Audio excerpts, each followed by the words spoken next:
کی چند نصیحت آمیز گفتگو سے ہم آپ ملاقات کریں گے اور فیضیاب ہوں گے۔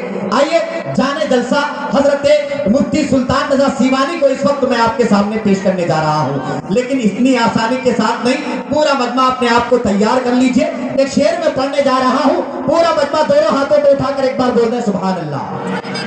اچھا آپ لوگ اگر قسم کھا کے نہیں آئے ہیں تو بیٹھ جائیے، بیٹھ جائیے، آپ بیٹھ جائیں، سرکار بابو حضور کو گواہ بنا لے، بیٹھ جائیں۔ ایک شعر پڑھنے جا رہا ہوں بابو حضور کی موجودگی میں، ملاحظہ فرمائیے، ذرا ایک بار ہاتھوں کو اٹھائیے، لہرا کر بولیے یا رسول اللہ۔ اب شعر سنیں کہ کتاب عشق کا عنوان بابو حضور ہے۔ بڑی جو وہ کب بولیے گا انتقال کے بعد؟ غور ابھی موقع ہے، بول لیجئے، ذرا مسکرا کر بولیے نا سبحان اللہ۔ کتاب عشق کا عنوان بابو حضور ہے، میرے عقیدے کی پہچان بابو حضور ہے۔ کتاب عشق کا عنوان بابو حضور ہے، میرے عقیدے کی پہچان بابو حضور ہے، اور سجے گا سر پہ ہمارے ہی جیت کا صحرا، ہماری ٹیم کے کپتان بابو حضور ہے۔ سجے گا سر پہ ہمارے ہی جیت کا صحرا، ہماری ٹیم کے کپتان بابو حضور ہیں۔ ماشاءاللہ بہت اچھی سماعتیں ہیں، اچھا سن رہے ہیں، سرکار کی موجودگی ہے۔ اب آئیے، میں وقت کو ضائع نہیں کرنا چاہتا، برباد نہیں کرنا چاہتا، نشر اور خرچ نہیں کرنا چاہتا، بلا تاخیر حضرت علامہ سلطان رضا سیوانی کو اس وقت میں آپ کے سامنے پیش کرنا چاہتا ہوں۔ آپ خصوصیات بے شمار ہیں حضرت کے، لیکن جب یہ اپنی خطابت کی مٹھی کو کھولتے ہیں تو اس انداز میں کھولتے ہیں جیسے عبادت گاہوں کے دروازے کھلے ہوتے ہیں۔ جب یہ اپنی خطابت کی مٹھی کو کھولتے ہیں اس انداز میں کھولتے ہیں جیسے رمضان کے مہینے میں وضو خانے کھلے ہوتے ہیں۔ جب یہ اپنی خطابت کی مٹھی کو کھولتے ہیں تو ٹھیک اسی انداز میں کھولتے ہیں جیسے صاف موسم میں آسمان کھلا ہوتا ہے۔ جیسی ذات ویسی بات، مکمل بیداری کے ساتھ آپ یہ جان لیجئے کہ جو تقریر کبھی کبھی ہوتی تھی انشاءاللہ وہ ابھی ہوگی، اور میں یہ چاہتا ہوں کہ حضرت علامہ سلطان رضا سیوانی کا ہم اور آپ اس انداز میں استقبال کریں کہ جلسہ اب شروع ہو رہا ہے ایسا لگے۔ ہاتھوں کو اٹھا لیجئے ایمانداری کے ساتھ، نعرہ لگائیے، نعرہ تکبیر۔ آوازیں کم ہیں حضرت، سارے لوگ ایمانداری کے ہاتھوں کو اٹھا لیں، اور منبر پاک پہ جو علماء کرام ہیں، میں یہ جانتا ہوں کہ ان کی موجودگی ہی ہمارے لیے کافی ہے، لیکن محبتوں کی جہاں بات ہو تو صدائیں ہر جانب سے بلند ہونی چاہیے، اس لیے اوپر سے لے کے نیچے تک، دائیں سے بائیں تک سارے لوگ اپنی آواز کو بلند کریے، نعرہ لگائیے، نعرہ تکبیر، نعرہ رسالت، مسلک اعلیٰ حضرت زندہ باد، فیضان حضور علی زندہ باد، فیضان سرکار بابو حضور زندہ باد، نعرہ تکبیر۔ بس اس خیال کے ساتھ حضرت علامہ مفتی سلطان رضا سیوانی سے ملاقات کیجئے کہ اسلام کے نقیب ہیں مفتی سلطان، اسلام کے نقیب ہیں مفتی سلطان، یعنی بڑے خطیب ہیں مفتی سلطان، جی بھر کے آپ ان سے ملاقات کیجئے، اب آپ کے قریب ہیں مفتی سلطان۔ بہت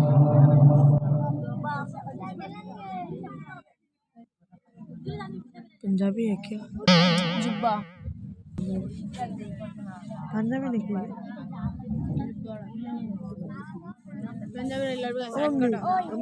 پنجابی ہے کیا؟ نہیں بہار کے ہیں پکڑی دیکھو نا ایک دم پنجابی سے سوال ہے۔ السلام علیکم ورحمۃ اللہ تعالی وبرکاتہ۔ الحمد لولیہ والصلاۃ والسلام علی نبیہ، اما بعد، اعوذ باللہ من الشیطان الرجیم، بسم اللہ الرحمن الرحیم۔ قال اللہ تعالی فی القرآن المجید والفرقان الحمید، کنتم خیر امۃ اخرجت للناس تأمرون بالمعروف وتنہون عن المنکر۔ صدق اللہ العلی العظیم، بلغنا رسولہ النبی الامین المکین الکریم، ونحن علی ذلک لمن الشاہدین والشاکرین والحمد للہ رب العالمین۔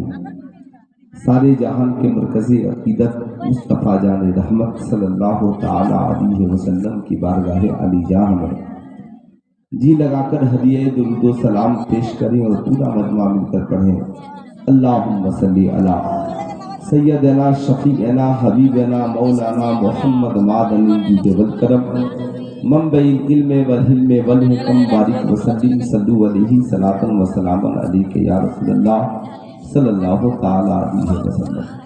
ہماری اور آپ کی یہ مشترکہ خوش نصیبی ہے کہ آج کے اس جلسے کی سرپرستی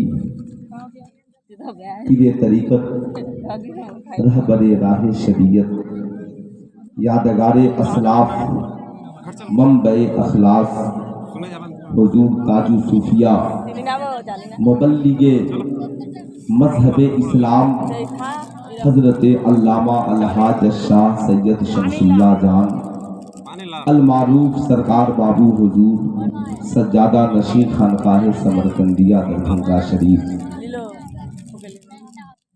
اور ان مقدس علماء کرام کی موجودگی ایک شعر میں پڑھتا ہوں، اگر آپ نے اسے سمجھ لیا تو انشاءاللہ تھوڑی دیر میری گفتگو اس حوالے سے ہوگی۔ اپنی مٹی پہ ہی چلنے کا طریقہ سیکھو، اپنی مٹی پہ ہی چلنے کا طریقہ سیکھو، سنگے مرمر پہ چلو گے تو پھسل جاؤ گے۔ اپنی مٹی پہ ہی چلنے کا طریقہ سیکھو، قوم کی بیٹیوں تمہارے لیے بھی یہی ہے، اپنی مٹی پہ ہی چلنے کا طریقہ سیکھو، سنگے مرمر پہ چلو گے تو پھسل جاؤ گے۔ انہیں جانا انہیں مانا نہ رکھا غیر سے کام، للہ الحمد میں دنیا سے مسلمان گیا۔ اللہ رب العزت کا بے پناہ فضل و احسان ہے کہ اس نے ہمیں ایک ایسا مبلغ عطا کیا جو لوگوں کو حق کی تعلیم دیتا ہے، لوگوں کو کون ہے جو لوگوں کو گناہ سے روکے گا؟ کس کی ہمت ہے جو لوگوں کو برائی سے روکے؟ پیران پیر دستگیر روشن ضمیر شیخ عبدالقادر محی الدین جیلانی امیروں کے ساتھ سختی سے پیش آتے اور ان کے درمیان سختی سے اسلام کی تبلیغ کرتے، لیکن اگر کوئی غریب مل جاتا تو سرکار بڑے پیر دستگیر اسے نرمی کے ساتھ اسلام پیش کرتے۔ کیوں؟ اس لیے کہ امیروں کا دل سخت ہوتا ہے، اگر ان کے سامنے سختی سے اگر اسلام کو پیش نہیں کیا گیا تو صاحب پھر وہ اسلام کو اپنے گھر کا کھلونا بنا لیں گے، جیسے آج جہیز کے لالچی لوگوں نے جہیز کو کھلونا بنا دیا ہے۔ آج کے اس پرفتن دور میں شرابی کو اے بیٹا اے چلو للو چلو کہاں جا رہا ہے؟ ابھی تک بیٹھا تھا اور ابھی فوراً جانے لگا۔ بزرگوں کی صحبت میں بیٹھو، انشاءاللہ اس کا بھی فائدہ کل بروز محشر تجھے ملنے والا ہے۔ یہ جلسے جلوس اس لیے نہیں سکتے کہ یہاں پر آؤ میلوں میں مٹھائیاں خریدو، میلوں سے کھلونے خریدو، ہماری قوم کی بیٹیاں آئے کھلونے خرید کر گھروں کو چلی جائے، بلکہ یہ جلسے اس لیے ہوتے ہیں مرد آئے تو کردار مصطفیٰ لے کر جائے، عورتیں آئے تو سیرت فاطمہ الزہرا لے کر کے۔ سوال یہ اٹھتا ہے سماج میں صاحب اب حق بولے گا کون؟ مسجد کا امام بولے امامت سے ہٹا دیا جائے، مدرسے کا پرنسپل بولے چندہ بند کر دیا جائے۔ صاحب پیر بھی ڈرتا ہے، اگر بول دیا تو مرید بولانا چھوڑ دے گا، اس لیے بڑے بڑے پیر لوگ VIP ولیموں میں شامل ہوتے ہیں، نکاح کی مجلسوں میں پلین سے آتے ہیں، مگر ایک بار بھی نہیں پوچھتے بیٹا تم جو VIP ولیمہ اور VIP نکاح کر رہے ہو لڑکی والے سے تم نے کتنا جہیز مانگا ہے؟ اس لیے کہ اس پیر کو اس بات کا ڈر ہے کہ کہیں کہہ دیا تو میرا لفافہ کم ہو جائے گا، میرا نذرانہ کم ہو جائے گا۔